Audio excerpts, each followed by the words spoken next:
नमस्कार दोस्तों, मैं हूं कैलाश चौधरी और आज हम पढ़ेंगे कक्षा 9 का अंतिम टॉपिक जल संरक्षण आज की आवश्यकता। मित्रों, जल संरक्षण के अंतर्गत हम वर्तमान में जल की कमी होने के कारण जल का किस प्रकार संरक्षित कर सकते हैं और जल का अधिक से अधिक उपयोग किस प्रकार कर सकते हैं ताकि आने वाली पीढ़ियों को भी जल की कमी महसूस ना हो, उसके बारे में अध्ययन करेंगे। आओ शुरू करते हैं। जल प्रकृति से विरासत में मिला वह संसाधन है जो संपूर्ण जीव जगत का आधार है। मित्रों, जल के बिना जीवन नहीं है और ये हमें प्रकृति से विरासत में मिला है। जल के बिना जीव जगत की कल्पना ही व्यर्थ है। वस्तुतः जल ही जीवन है। जल संरक्षण की आवश्यकता। अब हम इसमें यह पढ़ेंगे कि जल संरक्षण की आवश्यकता क्यों पड़ी हमें। भूमंडल पर दृष्टि डालने पर पृथ्वी के 70% भाग पर पानी दृष्टिगोचर होता है। मित्रों, भूमंडल के 70% भाग पर जल है, किंतु पृथ्वी पर उपलब्ध जल का मात्र 0.007% हिस्सा अर्थात 1 लाख लीटर पानी में से 7 लीटर पानी ही मानव के लिए उपयोगी है। देखिए दोस्तों, कितना कम जल है जो मानव के लिए उपयोगी है, क्योंकि अधिकांश जो जल है वो खारा पानी है जो समुद्रों में है और कुछ ग्लेशियर है वो हमारे लिए काम में नहीं आता है। शेष पानी या तो समुद्री जल के रूप में या ग्लेशियर के रूप में जमा है। आगे देखते हैं।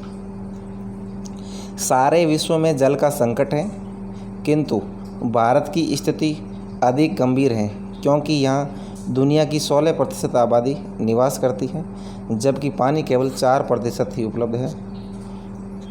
मित्रों, भारत की जनसंख्या विश्व का 6वां भाग भारत में है और पानी केवल 4% है। राजस्थान, जो कि क्षेत्रफल की दृष्टि से भारत का सबसे बड़ा प्रदेश है तथा भारत के क्षेत्रफल का 10.41% भाग धारण करता है। तो आपको ये फैक्ट याद रखना है। राजस्थान का भारत के कुल क्षेत्रफल में हिस्सा 10.41%, उसमें भारत का मात्र 1% जल उपलब्ध है। यानी राजस्थान में भारत के संपूर्ण जल का मात्र 1% हिस्सा ही विद्यमान है। इतना बड़ा राज्य होने के बावजूद राजस्थान के अलग अलग भागों में जल का वितरण भी असमान है। राजस्थान की भौगोलिक परिस्थितियाँ अत्यधिक विषम है। यहाँ वार्षिक औसत वर्षा सबसे कम तो है ही, 12 मास बहने वाली नदियों का अभाव है। मित्रों, राजस्थान में 12 मास वाली नदियाँ मात्र एकमात्र नदी है चंबल नदी, बाकी जो भी नदियां हैं केवल बरसात के समय चलती हैं। राजस्थान का पश्चिमी भाग मरुभूमि तो सदियों से अकाल और सूखे की चपेट में रहा है। ये दोस्तों जो थार का मरुस्थल है, यहाँ जल का अभाव है। ऐसा माना जाता है कि पहले यहाँ समुद्र हुआ करते थे, करोड़ों साल पहले की बात है, और सरस्वती नदी बहा करती थी, लेकिन वो अब ज़मीन में धंस चुकी है। यहाँ दूर दूर तक पानी के दर्शन नहीं होते हैं तथा कई स्थानों पर बच्चों ने वर्षों तक वर्षा नहीं देखी होती है। बिल्कुल दोस्तों, जब हम पश्चिमी राजस्थान में देखते हैं, जैसलमेर इत्यादि क्षेत्रों में वर्षा बहुत कम होती है और कई बार कई सालों तक भी नहीं होती है, और यहाँ अकाल पड़ना तो आम बात है। भूमिगत जल स्रोतों में नाम मात्र का उपलब्ध जल सीमित उपयोग द्वारा ही भविष्य के लिए बचाया जा सकता है। राजस्थान की 90% आबादी पेयजल के लिए भूजल स्रोतों पर निर्भर है। मित्रों, जो राजस्थान में पीने के लिए पानी का उपयोग करते हैं वो मुख्यतः भूजल का उपयोग होता है, जिसमें कुएं, नलकूप इत्यादि के द्वारा पानी पर निर्भर है जनसंख्या। कृषि कार्य हेतु 60 से 70% भूजल स्रोतों का उपयोग होता है। तो आपको ये याद रखना है कि राजस्थान में सबसे ज़्यादा जल का उपयोग कृषि कार्य के लिए होता है, 60 से 70%। राजस्थान में विगत 60 वर्षों में भूजल स्रोतों के अंधाधुंध दोहन से भंडार जो 1000 वर्षों में एकत्र हुए वो खाली होते जा रहे हैं। बिल्कुल मित्रों, जल के भंडार लगातार कम होते जा रहे हैं और हमें जल के संरक्षण की बहुत आवश्यकता है और सरकार भी इसके लिए प्रयास कर रही है और आम जनता को भी इसके लिए प्रयास करना चाहिए और जल को व्यर्थ में नहीं गंवाना चाहिए। सतही पानी के स्रोत नदी, झील, तालाब आदि संकटपूर्ण स्थिति में है।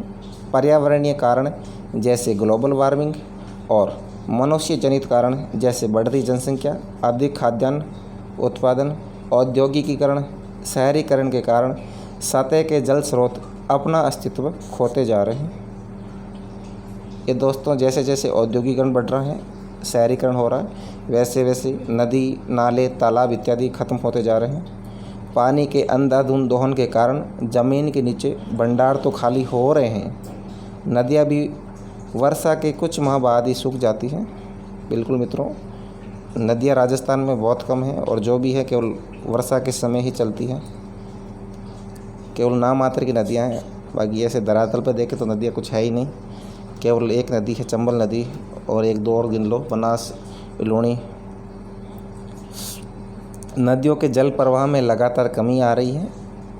सिंचाई और घरेलू उत्पादन के लिए नदियों से पानी का दोहन कई गुना बढ़ गया है। शहरी जनसंख्या हेतु दूर से किसी नदी का पानी लाकर शहरों की प्यास बुझाने का कार्य किया जा रहा है।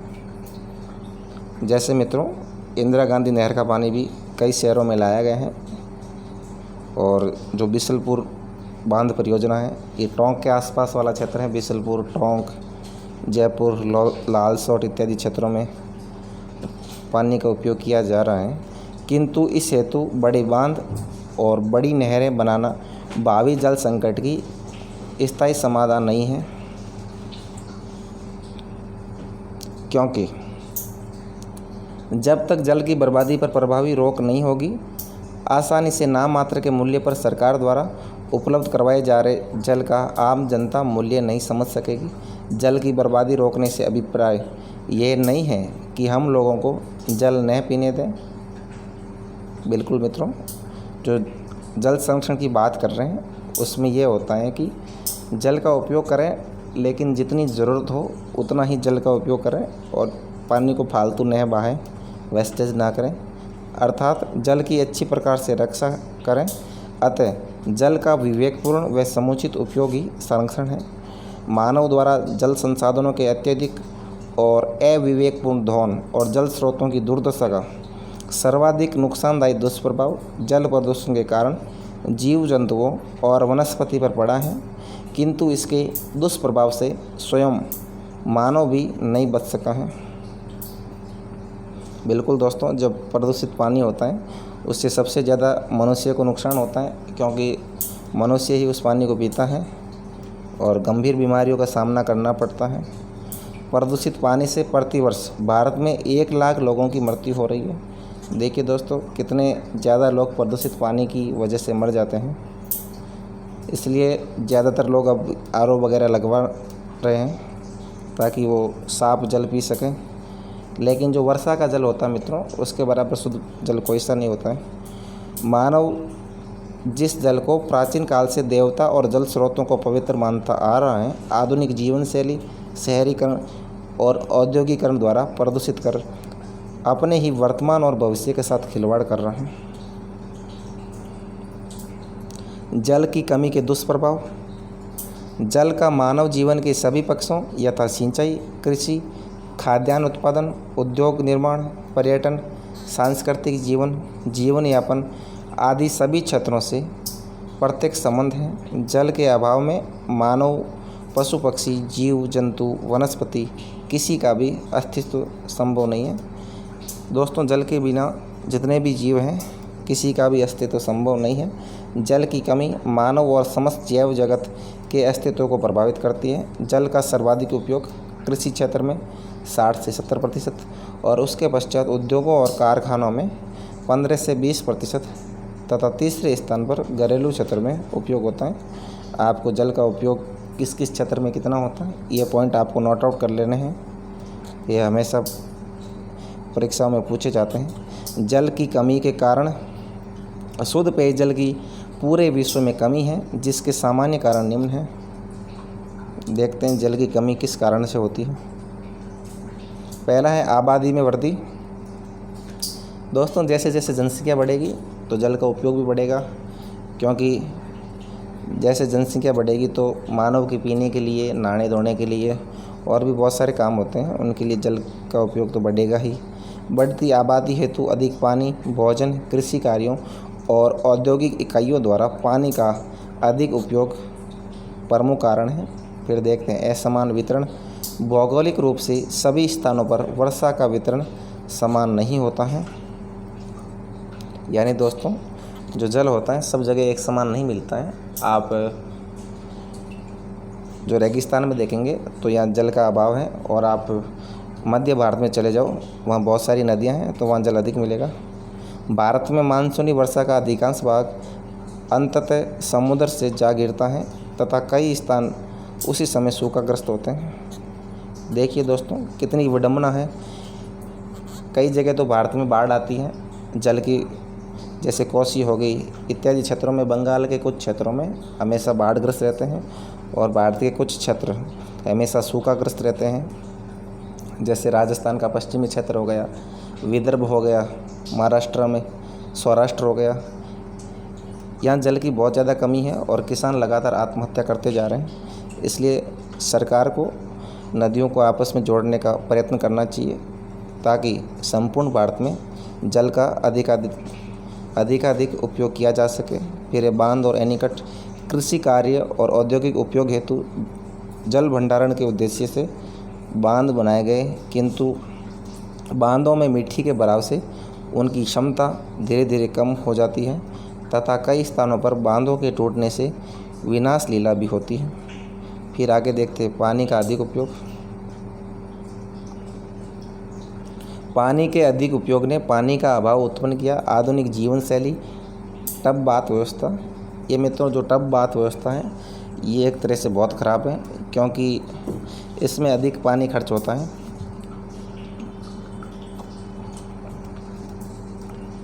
फ्लश शौचालय, खुले नलों पर नहाना अथवा कपड़े धोना या दांत मांजना, वॉशिंग मशीन और डिटर्जेंट पाउडर का उपयोग आदि में पानी अधिक व्यय होता है। फिर प्रति मनुष्य प्रतिदिन जल का खर्च। ये दोस्तों, प्रतिदिन एक मनुष्य कितना खर्च करता है जल का, इसका एवरेज बताया गया है। दांत मांजने में 2 से 8 लीटर खर्च होता है। शौचालय फ्लश में 15 से 40 लीटर। नलों के रिसने से 10 लीटर। खुले नल के नीचे हाथ धोने से 2 से 8 लीटर। बर्तन धोने में 10 से 20 लीटर। कपड़े धोने में 20 से 40 लीटर। शॉवर या बाथरूम में 20 से 200 लीटर। सफाई करने में 15 से 20 लीटर। पीने के लिए पानी में 3 से 6 लीटर और अन्य खर्च में 10 लीटर। इस तरह सामान्य जो जल का खर्च होता है एक मनुष्य 100 लीटर करता है, धनी वर्ग 100 लीटर करते हैं, और बाथ टब संस्कृति वाले 360 से 400 लीटर करते हैं। देखिए मित्रों, जो बाथ टब वाली कल्चर है इसमें 4 गुना ज़्यादा जल का खर्च हो रहा है, जो बहुत ही नुकसानदेह है जल के लिए। फिर आगे देखते हैं जल प्रदूषण। उद्योगों से अपशिष्ट जल, जिनमें अनेक प्रकार की अशुद्धियाँ होती हैं, सीधे ही पीने के पानी के स्रोतों में छोड़ दिया जाता है। इस प्रकार घरेलू अपशिष्ट भी नाली के रास्ते किसी पानी के स्रोत में जा मिलते हैं। इससे वे स्रोत जो लोगों के पीने के पानी की पूर्ति करते हैं वे उपयोग लायक नहीं रहते हैं तथा उनका उपयोग बंद हो जाता है, जिससे पानी का अभाव हो जाता है। फिर नेक्स्ट देखते हैं वर्षा के पानी का उपयोग नहीं होना। वर्षा का जल बिना किसी उपयोग के समुद्र में चला जाता है। यदि इस जल का प्रभावी संचय किया जाता तो कई समस्याओं का समाधान किया जा सकता है। ये मित्रों, जो वर्षा का जल होता है ये शुद्ध होता है बिल्कुल। ये जीके में सवाल पूछा जाता है, साइंस में भी पूछा जाता है कि शुद्ध जल कौन सा होता है, तो आपको करना वर्षा का जल। राजस्थान की परिस्थितियों में सभी क्षेत्रों में विकास और वृद्धि के लिए जल संरक्षण अत्यंत आवश्यक है। राजस्थान की अर्थव्यवस्था और जनता का बड़ा भाग कृषि और पशुपालन से जुड़ा है। औद्योगिक विकास वर्तमान की आवश्यकता है। इन सभी क्षेत्रों के लिए जल की लगातार उपलब्धता अति आवश्यक है। साथ ही जनसंख्या के अधिकांश भाग को आवश्यकता अनुसार स्वच्छ पेयजल मिल सके। इस हेतु सरकार और समाज के सभी वर्गों को भविष्य को ध्यान में रखते हुए उपयोगी कदम उठाने चाहिए। अब देखते हैं जल संरक्षण के उपाय। इसमें हम ये पढ़ेंगे कि हम किस प्रकार जल को संरक्षित कर सकते हैं, वो विधियाँ देखेंगे। जल का जीवन के जिन क्षेत्रों में उपयोग हो रहा है वहाँ उचित और मितव्ययितापूर्ण उपयोग कर बचाया जा सकता है। इस हेतु किए जाने वाले उपायों को सुविधा हेतु निम्नानुसार वर्गीकृत किया जा सकता है। इसका देखते हैं डिवाइडेशन। अब पहला उपाय है दोस्तों, सरकार के स्तर पर किए जाने वाले उपाय। सरकार अपने स्तर पर उपाय करे। फिर है सामाजिक स्तर पर, समाज करे। उसमें घरेलू स्तर पर जो हम खुद जल बचा सकते हैं, घरेलू स्तर पर औद्योगिक इकाइयों द्वारा, स्थानीय शासन द्वारा, जो हमारी लोकल गवर्नमेंट होती है उनके द्वारा, कृषि के क्षेत्र में। अब देखते हैं सरकार के स्तर पर किए जाने वाले उपाय। इसको मित्रों हम डिटेल में पढ़ेंगे। सरकार की जन कल्याणकारी योजनाओं में जनता को स्वच्छ पेयजल उपलब्ध करवाना प्राथमिक कार्य है। इस हेतु 1986 ईस्वी में राष्ट्रीय पेयजल मिशन स्थापित किया गया। आपको मित्रों ये पॉइंट नोट आउट कर लेना है कि राष्ट्रीय पेयजल मिशन कब शुरू किया गया, 1986 ईस्वी में। ये मित्र दोस्तों ये सवाल होते हैं, ये लगातार पूछे जाने वाले प्रश्न हैं, जिसमें देश में उपलब्ध जल को प्राथमिकता के आधार पर पेयजल, कृषि, जल विद्युत, जल परिवहन, उद्योग आदि में प्रयुक्त किए जाने का निश्चय किया गया। फिर नेक्स्ट देखते हैं। जल संरक्षण के लिए आवश्यक है कि सरकार जल निकायों जैसे बांध, नहरों आदि की समयानुसार मरम्मत, नवीनीकरण कराए, जल निकायों की भंडारण क्षमता में वृद्धि करें, भूजल पुनर्भरण हेतु नई प्रविधियों की उपलब्धि करवाएं, शहरी क्षेत्रों में जल की बर्बादी और अनियंत्रित प्रयोग को रोकने के लिए कानून बनाएं, जल प्रदूषण रोकने के लिए तथा औद्योगिक अपशिष्ट जल के उपचार हेतु उचित व्यवस्था सुनिश्चित करावें, कृषि उद्यान कृषि उत्पादकता में सुधार हेतु प्रभावी क्रियान्वयन सुनिश्चित करावें। मित्रों ये गवर्नमेंट को ये प्रयास करने चाहिए जो हमने ऊपर पढ़े हैं। राजस्थान सरकार ने जल संरक्षण कार्यक्रम के अंतर्गत समस्त सरकारी भवनों में वर्षा जल संचय अनिवार्य किया है। बिल्कुल दोस्तों सरकार ने ये प्रयास किया है जो समस्त सरकारी विद्यालयों के अंदर वर्षा जल संचय को अनिवार्य किया है। लेकिन मित्रों आपने अब आपके आसपास जितनी भी सरकारी स्कूलें हैं वहाँ ऐसी चीज़ें नहीं देखी होगी, क्योंकि ये ज़्यादातर जो हम पढ़ते हैं ये केवल किताबों की बातें हैं। धरातल पर जो सारी जितनी भी योजनाएं हैं वो काम नहीं कर पाती हैं। यदि इनका आधा ही उपयोग हो जाए मान लो धरातल पे, तो बहुत कुछ सुधार हो सकता है। फिर नेक्स्ट देखते हैं। पुनर्भरण रेन वाटर हार्वेस्टिंग योजनाओं को आगे बढ़ाया है। इसमें एक छत के बरसाती पानी को गड्ढे या खाई के जरिए सीधे ज़मीन के भीतर उतारा जाता है, या छत के पानी को किसी टैंक में एकत्र कर सीधा उपयोग किया जाता है। जल के पानी को हैंडपंप, बोरवेल या कुएं के माध्यम से भी भूगर्भ में डाला जा सकता है। मित्रों बहुत उपयोगी चीज़ें हैं, लेकिन करे कौन, ये करते नहीं। सामाजिक स्तर पर किए जाने वाले उपाय। जल संरक्षण या कोई भी जन जागृति कार्यक्रम समाज के सभी वर्गों के योगदान के बिना अधूरा है। समाज के जागरूक वर्ग को जल की सीमितता और जल संकट के खतरों से सभी वर्गों को जागरूक करना चाहिए। इस हेतु स्वयंसेवी संगठनों को जिला और राज्य स्तर पर जल के बुद्धिमत्तापूर्ण उपयोग के लिए जल, जंगल, जमीन के परंपरागत रिश्तों को पुनर्जीवित करना चाहिए, ताकि सूखी नदियाँ पुनः जल से भरी बह सकें और वर्षा जल से भूजल स्रोतों का पुनर्भरण हो सके। फिर देखेंगे घरेलू स्तर पर किए जाने वाले उपाय। घरेलू स्तर पर जो जल का हम किस तरह उपयोग कर सकते हैं और ज़्यादा जल बचा सकते हैं उसके बारे में पढ़ेंगे।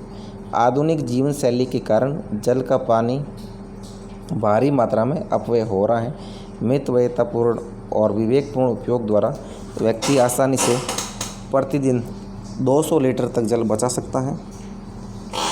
जल के उपयोग में सावधानी द्वारा व्यक्ति जल बचा सकता है। इस हेतु निम्न उपाय घरेलू स्तर पर किए जा सकते हैं। पहला उपाय देखते हैं। दंत मंजन के समय नल खुला रखने के बजाय मग का उपयोग करें। नहाने में शावर या बाथ टब के बजाय बाल्टी मग का प्रयोग करें। नल खुला रखकर हाथ न धोएं।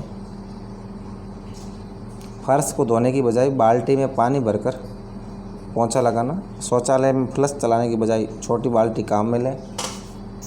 मग में पानी लेकर सेव बनाना। पाइप की बजाय बाल्टी में पानी लेकर वाहन को धोएं या पोंछें। बर्तन धोते समय लगातार नल न चलाएं या पानी से भरे बड़े बर्तन में बर्तन धोएं। नेक्स्ट देखते हैं। पानी पीते समय गिलास को झूठा न करें बल्कि ऊपर से पानी पिएं, जिससे बार बार धोने में लगने वाला पानी बचेगा। वॉशिंग मशीन से निकलने वाले पानी का इस्तेमाल वाहनों को साफ करने, छत और आंगन को धोने में करें। किचन बाथरूम में निकलने वाले पानी को पुनर्चक्रीकृत कर बगीचे में काम में लेवें। घर के बगीचे में कम पानी की ज़रूरत वाले पौधे लगाएं। घास को अधिक पानी की ज़रूरत होती है। लॉन संस्कृति को कम अपनाएं। तो मित्रों, इस प्रकार हम घरेलू स्तर पर भी जल को बचा सकते हैं। फिर नेक्स्ट देखते हैं। नल अच्छी तरह बंद करें। लीकेज होने पर तुरंत चेक करें। सब्जियों को सीधे नल के नीचे धोने की बजाय किसी बर्तन में धोया जाए। छत के पानी वर्षा जल को टैंक में एकत्र किया जाए या भूमि में उतारा जाए।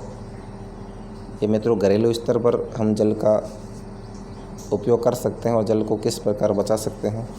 औद्योगिक इकाइयों द्वारा किए जाने वाले उपाय। औद्योगिक क्षेत्र में उपलब्ध जल का 15 से 20% क्षेत्र जल में प्रयुक्त होता है, यानी कि 15 से 20% जल का उपयोग उद्योग धंधों में होता है। उद्योगों में पानी का विविध उपयोग होता है। शुद्ध पानी को औद्योगिक संयंत्र दूषित अथवा प्रदूषित कर बाहर निकालते हैं। यह प्रदूषित जल उपचारित कर पुनः संयंत्र को ठंडा करने या पेयजल के अतिरिक्त अन्य कार्यों में उपयोग, जैसे बाग बगीचे के रखरखाव, साफ सफाई आदि में या ऊर्जा उत्पादन में प्रयुक्त किया जाए। उत्पादन में इस प्रकार की प्रौद्योगिकी काम में ली जाए जिसमें कम पानी की आवश्यकता हो। फिर नेक्स्ट है दोस्तों, स्थानीय शासन द्वारा किए जाने वाले उपाय।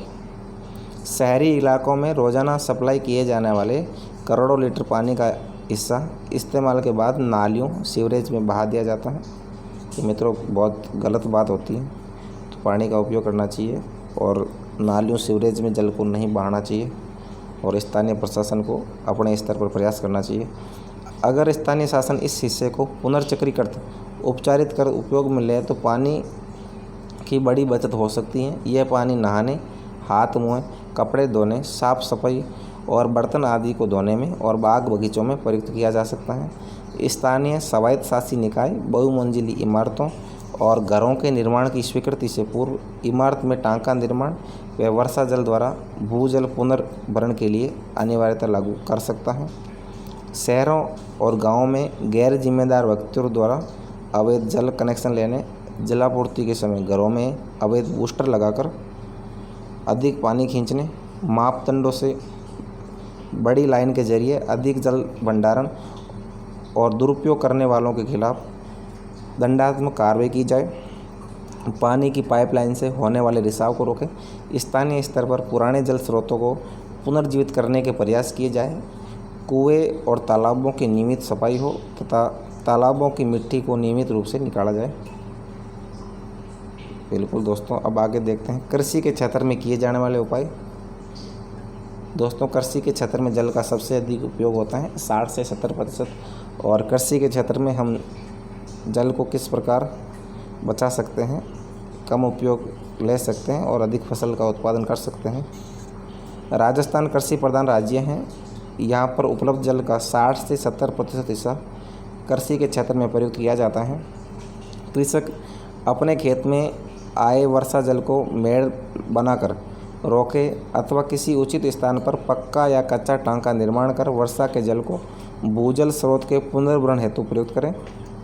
इस हेतु सीधे ज़मीन में गड्ढे के जरिए या खाई बनाकर भूगर्भीय जल भंडार में उतार सकता है। कुआं के जरिए कार्य किया जा सकता है। ट्यूबवेल में एक विशेष फिल्टर लगाकर पाइप के जरिए पानी उतारा जा सकता है। छत या खेत के पानी को सीधे किसी टैंक में जमा कर सकता है। राज्य की परिस्थिति के अनुरूप कम जल खपत वाली फसलें बोएं। बिल्कुल दोस्तों, उन फसलों को बोना चाहिए जिनमें जल का उपयोग कम हो। गेहूँ, चावल, गन्ना जैसी नकदी फसलों के बजाय कम जल वाली फसलों का उत्पादन लें। फव्वारा सिंचाई और बूंद बूंद सिंचाई पद्धति का प्रयोग करें। जल संरक्षण के क्षेत्र में हो रहे नवीन अनुसंधान को कृषि के क्षेत्र में शीघ्रता से लागू करें। नए नए रिसर्च होते हैं, इनको भी कृषि के क्षेत्र में तीव्र अप्लाई करने की ज़रूरत है। जल संरक्षण में विद्यार्थियों का योगदान। विद्यार्थी वर्ग समाज का बड़ा वर्ग है तथा अपने आसपास की अच्छी जानकारी उसके पास होती है। जल के बुद्धिमत्तापूर्ण उपयोग की क्यों आवश्यकता है, यह बात यदि वह समझ जाता है तो वह भविष्य में आने वाले भीषण जल संकट से बचाव हेतु अपना सक्रिय योगदान दे सकता है। परिवार, पास पड़ोस, ग्राम नगर में होने वाले जल के अपव्यय, जल प्रदूषण, जल के दुरुपयोग को रोकने हेतु पीने के जल के स्रोतों के आसपास स्वच्छता बनाए रखने हेतु वृक्षारोपण हेतु समाज के सभी स्तरों पर जागरूकता उत्पन्न कर सकता है। इस हेतु वे विद्यालय में अर्जित ज्ञान और संचार के माध्यमों से प्राप्त जानकारी सरल और सहज रूप में जन जन तक पहुंचाकर जल संरक्षण के कार्य को मूर्त रूप दे सकता है। यदि मित्रों विद्यार्थी को जल संरक्षण का महत्व ज्ञात हो जाए और वो अपने जीवन में अमल में ले लें तो बहुत कुछ सुधार हो सकता है। विद्यार्थी स्वयं के उदाहरण द्वारा जल संरक्षण हेतु व्यक्ति को क्या करना चाहिए तथा क्या नहीं करना चाहिए का ज्ञान समाज के सभी वर्गों को करवा सकता है। अब नेक्स्ट पढ़ेंगे, जल जीवन की एक बुनियादी ज़रूरत है। जल संरक्षण से व्यक्ति परिवार ही नहीं बल्कि पूरे समाज और राष्ट्र का हित जुड़ा है। इस अभियान में भागीदारी द्वारा हम एक राष्ट्रीय समस्या को सुलझाने में सहयोग दे सकते हैं। सभी को पेयजल पहुंचाने और जल समस्या के स्थायी समाधान के लिए सरकार तो लगातार प्रयत्नशील है ही, किंतु जल की एक भी बूंद व्यर्थ न बहाने का हम सभी का संकल्प भावी जल संकट का समाधान है। इसके बारे में बड़े बुजुर्गों, बच्चों, पास पड़ोसियों, मित्रों समूह से चर्चा कर उन्हें जल की बचत और संरक्षण के लिए जागरूक बनाना समय की मांग है। आइए हम सब मिलकर जल संरक्षण अभियान की सफलता के लिए कार्य करें। अब देखते हैं जल संरक्षण के बारे में कुछ तथ्य हैं, ये फैक्ट हैं। ये मित्रों फैक्ट बहुत इंपॉर्टेंट होते हैं और आपको ये सभी फैक्ट मुख्य ज़बानी याद होने चाहिए। ये फैक्ट पढ़ते हैं इनके बारे में। राजस्थान में 236 ब्लॉक में से 140 में भूमिगत पूर्णतया समाप्त डार्क जोन है। मित्रों राजस्थान में जल के कुल 236 ब्लॉक हैं, जिनमें से 140 डार्क जोन में है और 50 जोन में स्थिति गंभीर है, ग्रे जोन में है। मित्रों जो डार्क जोन के अंदर आते हैं वो क्षेत्र, उन क्षेत्रों के अंदर कुएँ, नलकूप इत्यादि बैन होते हैं, प्रतिबंध रहता है। मित्रों ये आप नहीं करवा सकते हैं क्योंकि जल कम होता है भूमि के नीचे। राजस्थान में भूजल भंडार में 27 जिलों में अत्यधिक खारापन है। देखिए दोस्तों, मात्र जो 6 ज़िले हैं जहाँ जल खारा नहीं है, 27 जिलों में अत्यधिक खारापन, 30 जिलों में अत्यधिक फ्लोराइड और 28 जिलों में अत्यधिक लौह युक्त तत्व हैं। यानी अच्छी क्वालिटी का जल राजस्थान के बहुत कम क्षेत्रों में पाया जाता है।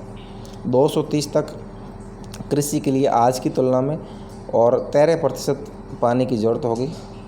यानी जैसे जैसे जनसंख्या बढ़ेगी समय परिवर्तित होता रहेगा, जल की ज़रूरत भी बढ़ेगी। 2030 तक हिमालय से मिलने वाले जल में 20% कमी हो सकती है। बिल्कुल दोस्तों, क्योंकि जैसे जैसे समय बढ़ रहा है उस हिसाब से वो ग्लेशियर हैं, ग्लेशियर भी गल रहे हैं और जो नदियां हैं हिमालय से निकलती हैं उनके जल स्तर में भी लगातार कमी हो रही है। कुल पानी का लगभग 2.5% वाष्पीकरण की भेंट चढ़ जाता है, भाप बन के उड़ जाता है 2.5%। संयुक्त राष्ट्र जल उपलब्धता मानकों के अनुसार प्रत्येक व्यक्ति को प्रतिदिन न्यूनतम 50 लीटर पानी मिलना चाहिए। यानी मित्रों जो संयुक्त राष्ट्र संघ है UNO, इन्होंने एक मानक तय किया है कि जिसके अनुसार प्रत्येक व्यक्ति को न्यूनतम 50 लीटर जल ज़रूर मिलना चाहिए। फिर नेक्स्ट है, भारतीय पैमाने के अनुसार 85 लीटर प्रतिदिन प्रति व्यक्ति को पानी मिलना चाहिए। ये भारत सरकार का पैमाना है। 85 लीटर पानी प्रतिदिन प्रति व्यक्ति, और संयुक्त राष्ट्र संघ का है 50 लीटर। 1000 वर्ग फीट की छत से एक बरसाती मौसम में लगभग 1 लाख लीटर पानी ज़मीन के भीतर उतारा जा सकता है। देखिए दोस्तों, कितना पानी, 1 लाख लीटर पानी कितना होता है, बहुत ज़्यादा होता है। ये 1000 वर्ग फीट की बात है। तो सभी लोग छत के पानी का उपयोग करें और ज़मीन के अंदर उतारें तो भूजल स्तर है उसमें कुछ बढ़ोतरी की जा सकती है। ज़मीन के नीचे पानी कम होने से उसमें फ्लोराइड की मात्रा बढ़ती है तथा वर्षा जल पुनर्भरण द्वारा यह समस्या हल की जा सकती है। दुनिया में 1.20 अरब लोगों को रोज़ाना पानी के लिए संघर्ष करना पड़ता है। 1.20 अरब लोग, यानी कुल 7 अरब जनसंख्या विश्व के लगभग 15-16% जनसंख्या को जल के लिए संघर्ष करना पड़ता है। दुनिया के सबसे अधिक 22 लाख ट्यूबवेल भारत में है। सबसे ज़्यादा ट्यूबवेल है भारत में है 22 लाख। और विश्व जल दिवस, ये आपको याद रखना है, 22 मार्च को मनाया जाता है। ये मित्रों कई बार सवाल पूछा गया है, विश्व जल दिवस 22 मार्च को। दोस्तों इसी के साथ हमारा ये टॉपिक कंप्लीट होता है और हमारी जो कक्षा 9 की राजस्थान अध्ययन की पुस्तक हमने शुरू की वो भी कंप्लीट होती है। अब दोस्तों हम इसके वस्तुनिष्ठ प्रश्न करेंगे, उसके बाद अति लघुतात्मक प्रश्न देखेंगे। अब शुरू करते हैं ऑब्जेक्टिव प्रश्न। राजस्थान में जल का सर्वाधिक उपयोग किस क्षेत्र में होता है? तो राजस्थान में सबसे अधिक जल का उपयोग कृषि क्षेत्र में होता है, 60 से 70%। पीने योग्य पानी पृथ्वी के कुल जल का कितने प्रतिशत है? यह है व्यय होगा इसका 0.007%। फिर आगे देखते हैं, संसार में सबसे अधिक ट्यूबवेल किस देश में है? भारत में है सबसे अधिक ट्यूबवेल। जल दिवस कब मनाया जाता है? यह अभी जस्ट हमने पढ़ा है 22 मार्च को। अब देखते हैं अति लघुतरात्मक प्रश्न। भारतीय मानदंडानुसार प्रत्येक व्यक्ति को प्रतिदिन कितना पानी मिलना चाहिए? 85 लीटर पानी मिलना चाहिए मित्रों। भूजल स्रोतों का जल स्तर बढ़ाने का सबसे अच्छा तरीका कौन सा है? तो दोस्तों भूजल स्रोतों का जल स्तर बढ़ाने का सबसे अच्छा तरीका, जो हम छत पर पानी इकट्ठा करें और उसे भूजल के अंदर प्रविष्ट करें किसी गड्ढे के द्वारा, ट्यूबवेल के द्वारा। इस प्रकार हम भूजल स्तर बढ़ा सकते हैं। अब दोस्तों ये लघुतरात्मक प्रश्न आपको खुद को एक बार देख लेने हैं, आपको टाइप करने की कोई ज़रूरत नहीं है, कमेंट करने की कोई आवश्यकता नहीं।